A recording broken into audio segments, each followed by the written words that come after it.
Hey, we're Saints. Father Chris here. Welcome to our Crucifixion of Life. I'm glad to have you guys in with us. We are, working on some fun new stuff. I know you guys are so good. You're with us every day. We appreciate you. Can you imagine? We have taught since Friday the 13th, no less, of March 2020. When COVID shut the world down, Greg and I grabbed a camera. It was a little thing. We weren't very good. And we just said, let's do it. And we've been live streaming every day since then. I mean, that's thousands of days. I don't even know how many thousands of days, but it's a lot of days. And we're giving you 100%, 101%. We're going to keep doing that as long as God gives us breath. We are, however, as we grow and learn, we are trying to get better and better for you and to offer better things for, the sake of the sake of the world, to preach the gospel of Jesus Christ. So keep your eyes peeled and your ears peeled. Some fun new stuff might be coming. We might change our format. We're working on different forms, maybe less frequency, but better content. I don't know. We're trying. Stay with us, pray with us, and keep us in your prayers, obviously. So I want to talk today and maybe even this week a little bit about one of those types of people that we all encounter, the complaining, grumbling types. We may be that complaining, grumbling type ourselves. I mean, I know that every single person complains. I do it. Maybe I do it more than I would like to. I don't know. I'm not really sure. I mean, my wife will tell you. My kids will tell you for sure. My team will tell you if I am a complainer. But that kind of complaining personality we all come across. Those people who are just supremely oppressed with negativity and the strife that life gives them. Born out of insecurities, born out of fear, born out of stuff that we consume on the interwebs. Like that kind of stuff has a psychological impact on us. And people complain and grumble, we're going to see that word in a moment, a lot about things. And it's really it's like this. This is how I see it. It's born out of a deliberate choice of which perspective to choose, which lens through which to see the world, which mindset to approach everything. And I think it's deliberate. I use that word deliberately, because we have the power to decide and to choose. How am I going to look at stuff? All right, so let's go to Scripture just to kind of get, see what the Lord and His Word has to say to us first in Philippians chapter 2.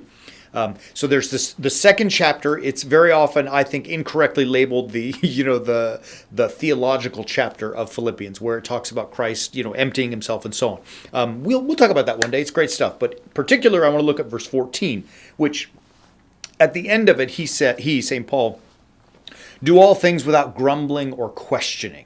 All right, so he's talking to his Philippian Christians. Maybe it's even directed to a larger community. Hey, look, whatever you're doing, and you might be facing persecution, O Philippians, for in the early church, indeed, they were facing persecution. You might be struggling, suffering. We talked a lot about suffering and struggle last week. No matter what's going on, choose to look at it with a good or a positive outlook. Don't grumble and complain. He uses these words. I'm going to look at them, make sure I get them right in Greek.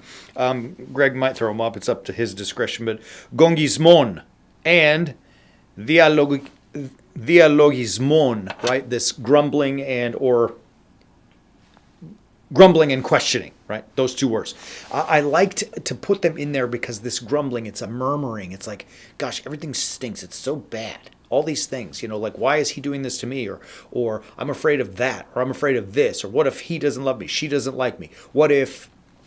I mean, on and on it goes. And the word questioning, this dialogismos, I can't say it today.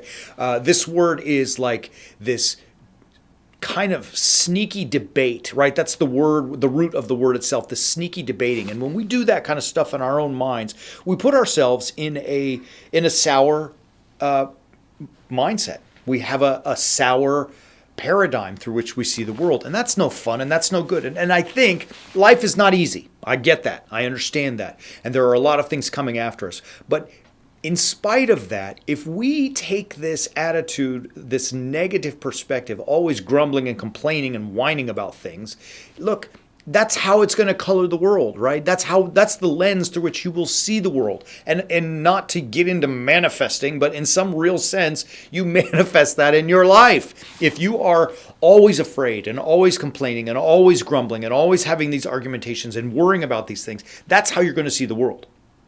Conversely, If you choose, and again, I use the word deliberately, if you deliberately choose to look at the world in a positive light, from a perspective of gratitude, holding what we call a gratitude attitude, I'm telling you, that is also a lens through which you see the world, right?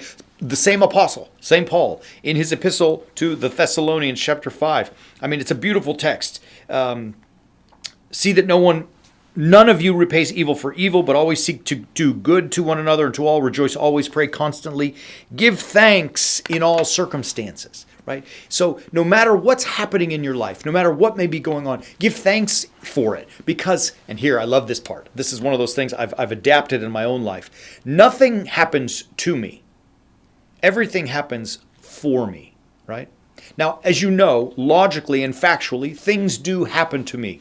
But it's not about things happening to me. I have deliberately chosen and decided to say that no matter what comes my way in life, it is for me. How can I use it to find positivity? How can I use it to upbuild? How can I use it to grow? How can I use it to mature, to be stronger, to have less fear, to be, less afraid of the things in life, to find less loneliness, less depression, anxiety? How can I take whatever happens to me, unfortunate though it may be, or even perceived unfortunate?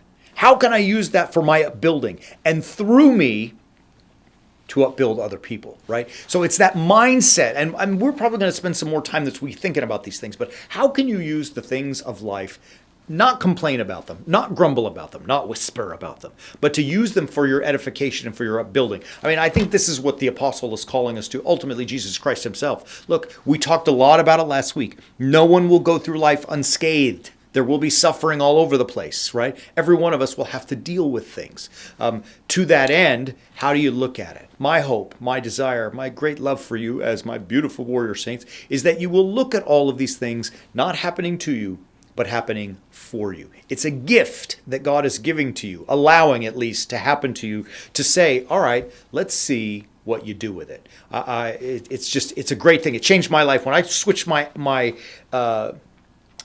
I had a paradigm shift, when I started putting a lens in front of me of gratitude rather than negativity and looking at it, things kind of just worked out better.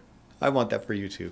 Love you, beautiful people. We'll be back tomorrow. We're going to explore this throughout the week. Hope you have a great day. See you tomorrow. And until then, as always, keep walking on the way of the warrior saint.